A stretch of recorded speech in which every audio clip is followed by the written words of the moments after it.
Welcome to Financial Buzz Market Weekly. I'm RK Walker here at the New York Stock Exchange, bringing you a review of this week's stock market.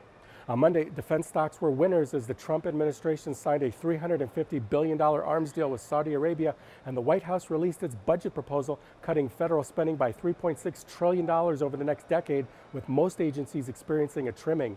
The Dow Industrials closed 89 points higher. On Tuesday, new home sales for April were down 11.4% to a lower than expected annualized rate of 569,000 units.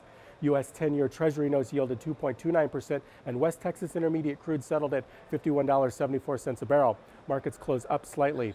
On Wednesday, existing home sales for April fell 2.3% to an annualized 5.57 million units, and the EIA Petroleum Status Report for the week ending May 19th saw crude oil inventories fall 4.4 million barrels for a seventh straight week of declines.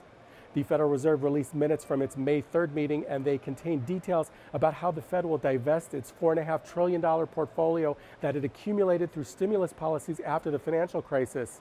Basically, as bonds in the portfolio mature, a certain percentage will not be repurchased by the Fed. The percentage allowed to roll off will increase over time. Fed members also said they expect economic weakness in March to be temporary, and thus rate hikes would be resuming soon. Markets were up modestly, with the S&P 500 closing at a record high. On Thursday, jobless claims for the week ending May 20th rose 1,000 to 234,000, and U.S. crude fell almost 5% to $48.90 a barrel when OPEC disappointed investors by not cutting production further. The Nasdaq Composite and S&P 500 closed at record highs.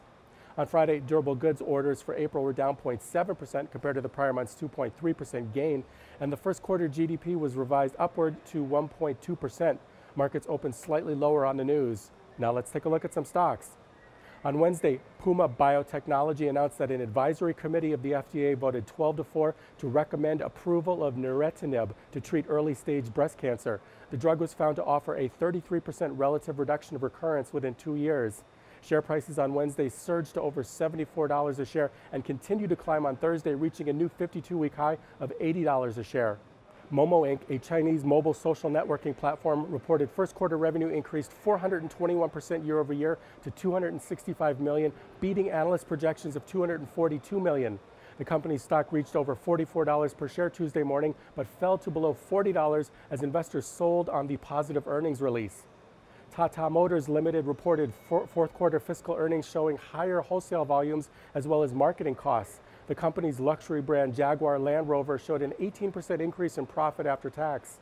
Shares rallied to over $37, even though net profit fell 17%. Tiffany & Co. on Wednesday reported worse than expected first quarter sales and an unexpected drop in same-store comparable sales, sending its shares down more than 8%. The company has been struggling to attract younger customers and tourists in the Americas. Share prices fell to as low as $84.45 on Wednesday morning. On Thursday, Best Buy Co. reported an unexpected increase in first quarter comparable store sales of 1.6%, a closely watched indicator for retailers, sending the company's shares up more than 18%. Total revenue rose 1% to $8.53 billion in the quarter ending April 29th, while net income came in at $188 million, or 60 cents per share.